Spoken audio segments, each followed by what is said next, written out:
Jesus' name. Yes, Papa.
Shalom, shalom, blessed morning, blessed morning. Glory, glory, glory, hallelujah. Praise the Lord, praise the Lord. Kamusta po kayo? Amen, amen. Glory to God, glory to God.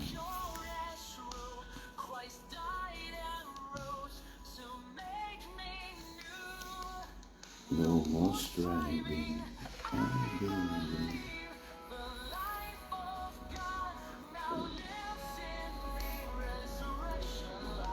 Oh, victory.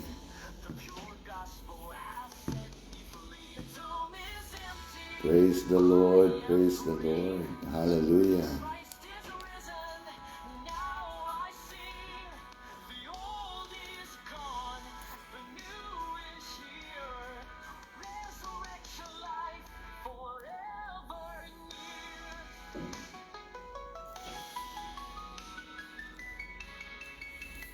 Praise the Lord, praise the Lord. Amen. Glory, glory, glory. Yan, praise God.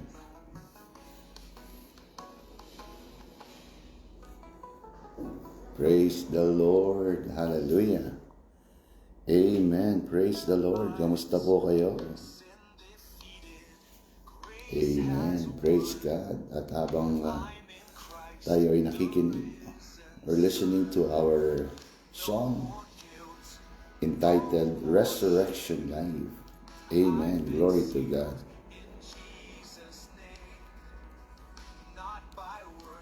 But by His blood, the love of God,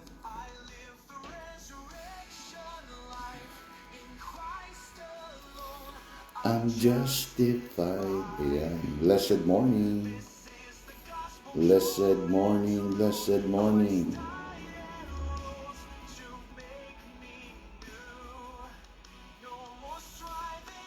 I believe.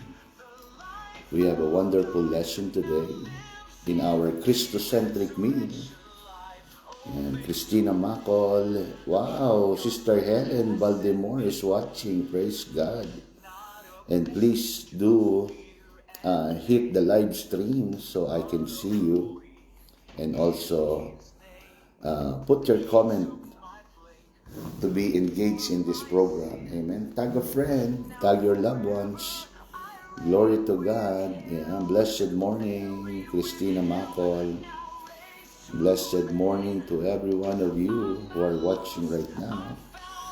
All right, amen. We will just share our live stream. Amen. Hallelujah. Praise the Lord. Say it with me. I am blessed. I am blessed. I am blessed. Say it with me. I am blessed. All right. You know, every time we declare I am blessed, you just slap the devil. Amen. Because the devil doesn't want you to declare your reality. Hallelujah. Yan, praise God. Praise God, praise God. Hallelujah. Yan, to God be the glory. Glory to God. Hallelujah. Yan. Sister Helen Baltimore. Saan ka nga ba, Sister Helen? Yan, pakilagay mo nga kung nasaan ka ngayon.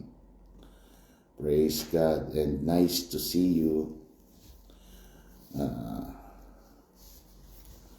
Praise the Lord. Ayan. So, nandiyan na ating mga kapatiran, ating mga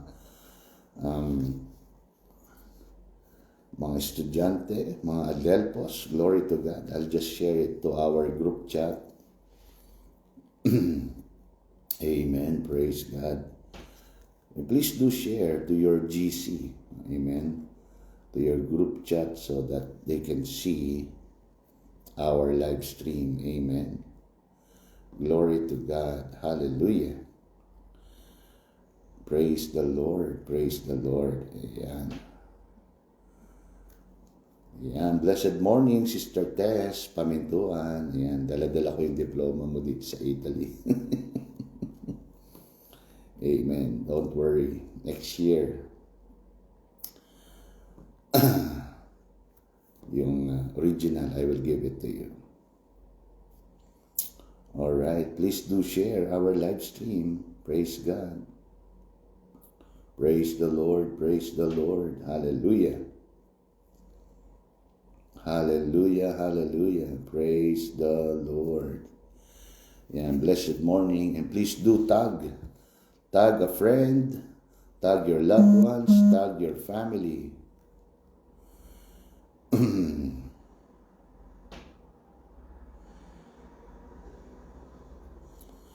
Praise the Lord.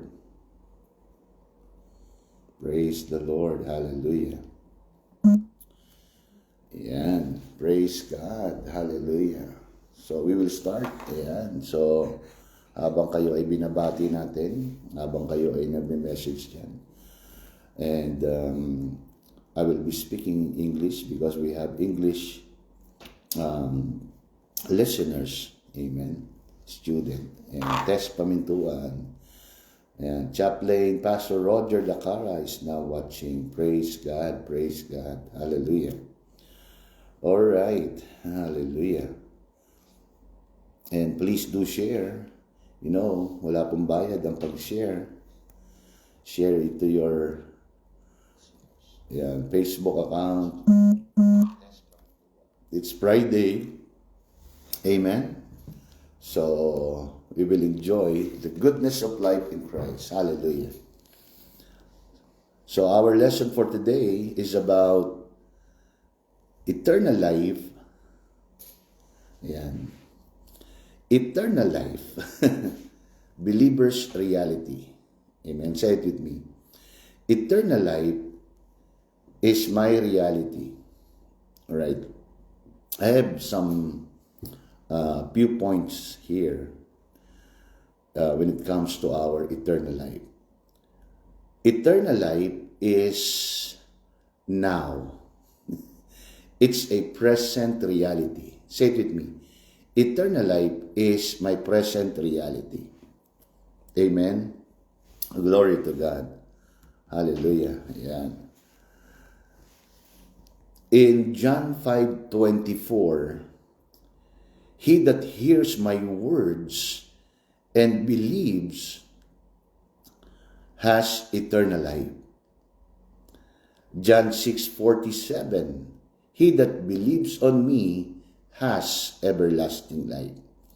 So, you know, this is a wonderful lesson that we can enjoy every day about eternal life. Because many believe eternal life is after you die. Ayan. So, Sister Helen Baltimore, nice to see you again. And I know you are enjoying. Yes, Hawaii nga pala, Hawaii. Si ate, ano nga pala yung nasa sa US, no? Ayan. Yung isang Baltimore, nakalimutan ko na. Anong pangalan nga, no, Sister Helen, ng iyong ate yata. Pasensya na kayo. Ayan. Eternal life is my present reality. Tama, Pastor Roger. So, eternal life is our present reality. It's the believer's present reality. In Christ, in Christ, listen to this. Eternal life is not a future promise. It's not a future promise. It is a present possession Jesus Himself declared to the believer. DJ Tusong, blessed afternoon. Please do share this live stream to your GC, to your all of your group. Amen. And take note, to everyone who is listening right now, I would like you to be encouraged by taking note. Get your ball pen, get your notebook, get your Bible. No, highlight it on your Bible. And like what you're doing, please do make your comment to engage in this program. Saibo Beb, good afternoon po, Pastor, watching from Negros. To all our brothers and sisters in NIR, right? NIR, Negros Island Region. Si Sister Nini, ating Nini Baltimore. So, pakitag na lang siya. Please do. Alright? So, number 1, write it down. Eternal life is believer's present reality. It is not a future promise like in our verses, the verses that I've read earlier. He that hears my words and believes in me has eternal life. In John 5:24. Amen. Actually, I would like to read it in Amplified Version. All right? Give me a moment. Amplified Version of John 5:24. And this is a wonderful verse. Amen. John 5:24. All right, let's do this. In John 5 verse 24, Jesus said, I assured you most solemnly, I tell you, the person who hears, whose ears are open. Please do, tag your friend, tag your loved one. The person whose ears are open to my words, who listens to my message, and believes and trusts in and cling to and relies on Him who sent me, possess now. Listen to this. Now you possess, Amplified Version says, eternal life. And He does not come into judgment. Wow. Does not incur sentence of judgment, will not come under condemnation, but He has already passed over out of death into life. Ganda, no? Isn't it wonderful? You already passed over. Another translation, you crossed over from King James Version. You crossed over from death to life. Now you have life in you. And that life is eternal life. That life is the life of Christ in you. And this life is a life right here, right now. Amen? Say it with me. I have this life right here, right now. So the believer is not waiting to receive eternal life after death. This is important. You are not going to receive eternal life after you depart from the body. But now, eternal eternal life is your present reality. That is number one. It is your present reality. Why? Because eternal life began the moment you believe the gospel. That's why, listen, students, brothers and sisters at Delpos, that's why the gospel must be preached with clarity. What is the gospel? The gospel is the power of God unto salvation for everyone who believe, to the Jews first and to the Gentiles. Do you believe the gospel? Yolanda Mercado, pagpalang araw po. So, the gospel is the death, burial, resurrection, ascension, and sitting together in the heavenlies in Christ. Amen? That's why the gospel is the power of God. It is by the grace of God that we are now in the heavenlies in Christ. All right?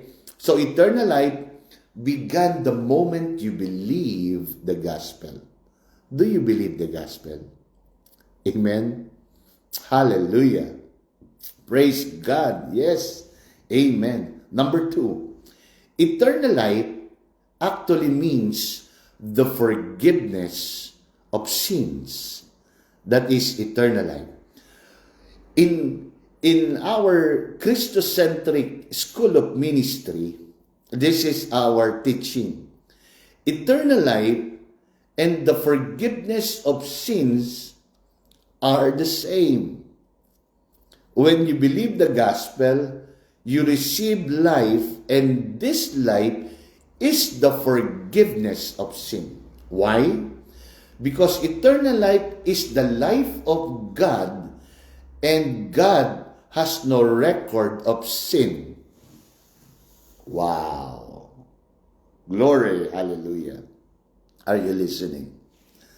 Eternal life is the life of God, and God has no record of sin. When you receive the life of Christ, the life of God, eternal life is the forgiveness of sin, and God has no record of sin. When His life entered you, entered us,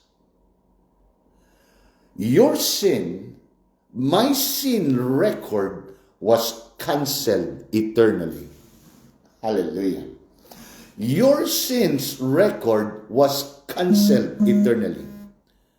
How do we know? Biblically, from the Bible. So, write it down. Colossians 1:14. In Him, or in whom, we have redemption, the forgiveness of sins. Ephesians 1 verse 7. In whom we have redemption through His blood and the forgiveness of sins. Look at these two verses. Colossians and Ephesians, goes hand in hand when it comes to the writing of Paul. Paul is consistent in his writings. Amen? In 1 John 5:11-12, God has given us eternal life, and His life is in His Son. He who has the Son has life, and he who does not have the Son does not have life. So do you have the life of Christ? That's why in our song earlier, the resurrection life, it is the life of God in you. Amen. You need to hear this. That's why we need to unlearn, relearn, and learn. Continuous learning. Why? God doesn't want you to be ignorant of what you already possess. I will repeat. God does not want you to be ignorant of what you already possess. You possess eternal life right here, right now. You are not a deficient Christian. You are not a deficient believer. You are all-powerful believer because the power of God resides in you. The authority has been given to us. Amen? Hebrews 10 verse 17. Your sins and iniquities I will remember no more. Hebrews 8 verse 12. The same thing. Your sins and your iniquities I remember no more. Wow. Glory to God. When God says He does not remember, it means you don't have a record of sin. Because the life of God has no record of sin. Mona Lisa, good morning, good afternoon, and good evening in America. All right? So forgiveness is not progressive. Many believe, no, that it is a progressive forgiveness. No. Forgiveness was done by Christ once and for all. That's why you are redeemed. Eternal redemption. Okay? Forgiveness is not progressive. It is complete. That's why Jesus said, Tetelestai, teleo. It is done.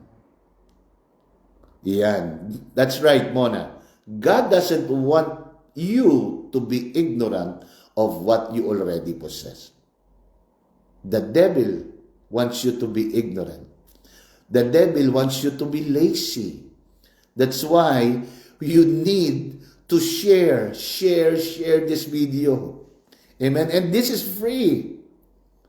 Amen. And also, if you want to record this video. Because I believe Facebook has been canceling the video. Alright? So, eternal life, the forgiveness of our sins is not progressive. It is complete. Eternal and, listen to this, irrevocable or irreversible.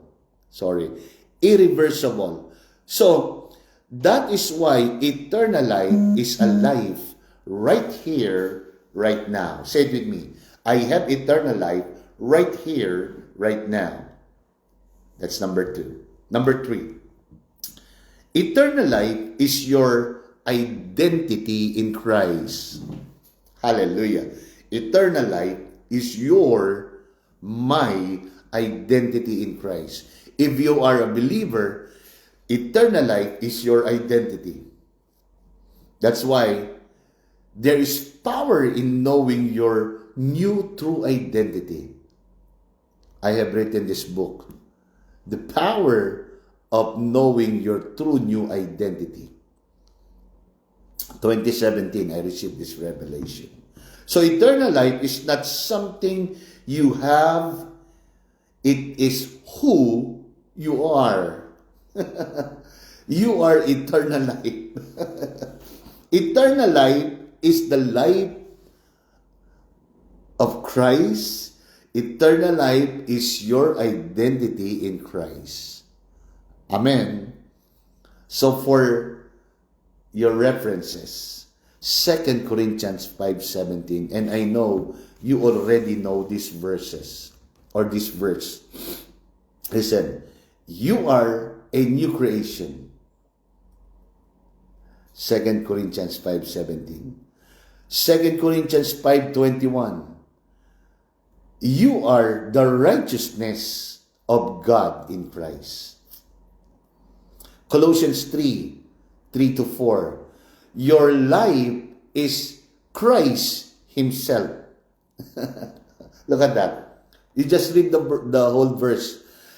When Christ, who is your life, appear, then you will appear together with Him in glory. You know, that is Colossians 3 is one of the rapture verse.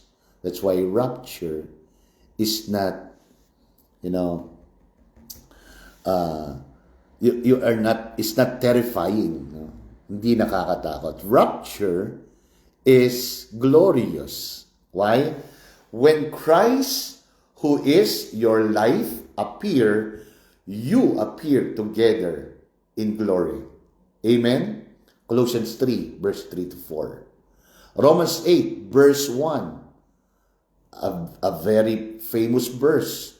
No condemnation for those who are in Christ. Yes, that's right. Christ is our life. Christ is our identity. Listen, your identity is not shaped by your past. Amen? Your mistakes or your weaknesses. Your identity, my identity, is the life of God. The life of God. Resurrection life.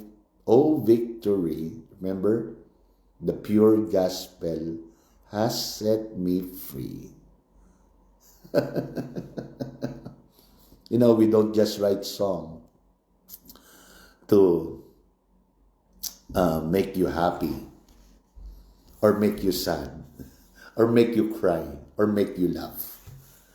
We write song, we sing song that are pure in message that declares who you are in Christ, what you have in Christ, and what Christ can do through you. That's why we are consistent in our message. Amen? That's why we have series of messages. Sorry. We have series of messages because we have only one message and Christ is our message. That's right, Sister Liz. Ayan. Hallelujah. So your identity is not shaped by your past, your mistake, your weakness. Your identity and my identity is the life of God in you, eternal, pure, and righteous. Amen?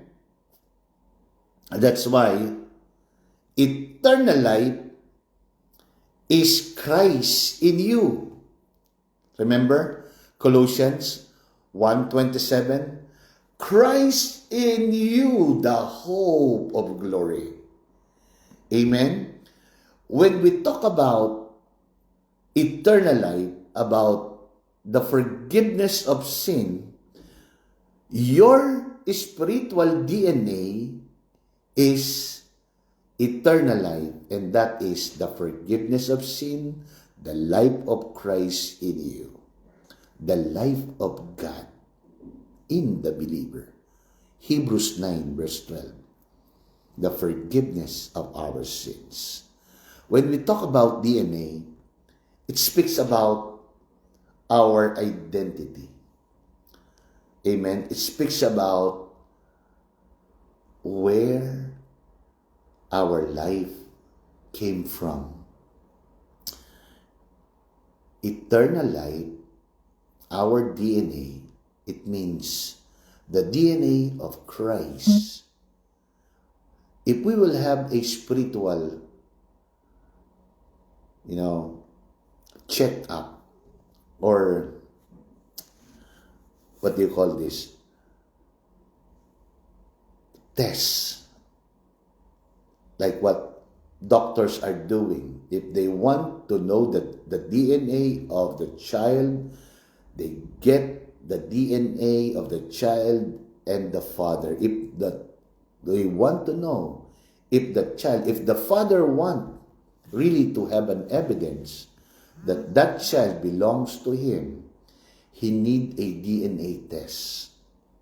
Are you hearing me?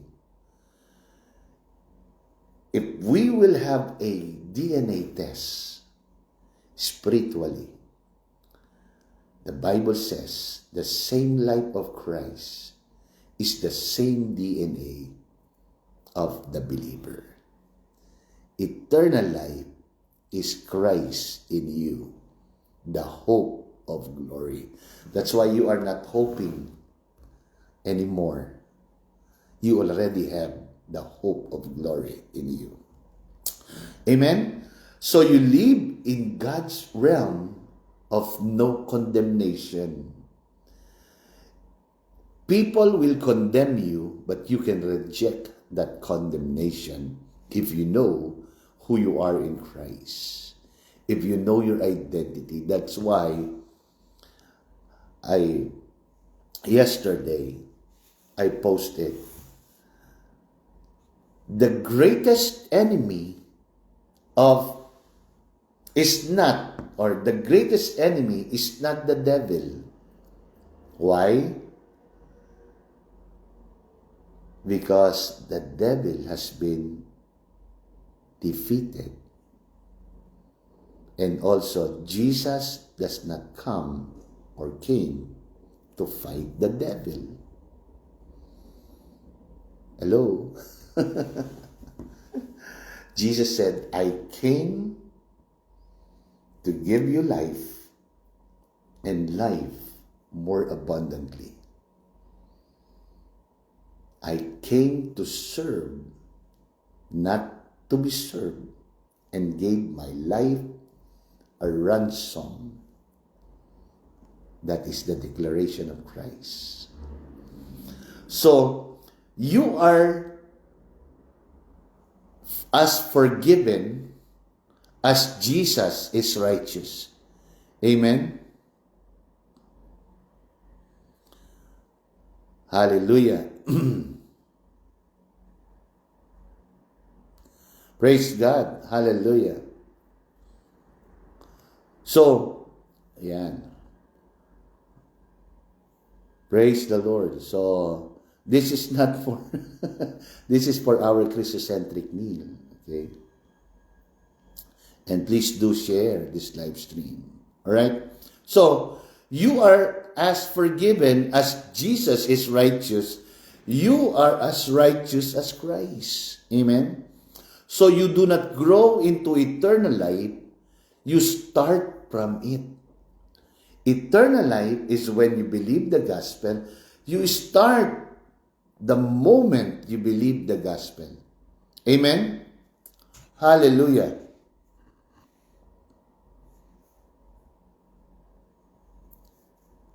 To God be the glory. So, listen, okay, to wrap up everything. Number one, eternal life is a present reality. Alright? Number two, eternal life is the forgiveness of sin. And number three, eternal life is your identity in Christ. Amen? Glory to God. So, final declaration. Are you blessed this morning? Are you blessed in Philippines afternoon? In the evening, or in USA, it's evening in Canada. All right. Final declaration. Say it with me. I have eternal life right here, right now. Amen? I am forgiven eternally and completely in Christ. My identity is the righteousness of God. My past is canceled. My sins are gone. And Christ is my life. I live in the reality of the finished work of Christ. Amen? I live in the reality of the life of Christ right here, right now. Eternal life is my present possession. I am one with Christ forever. I am one with Christ forever.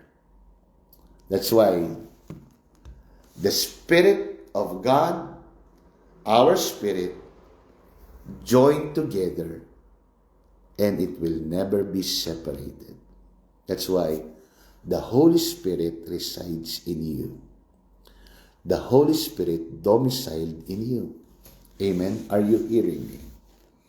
And when you know that your life is a changed life, it's not a renovated life.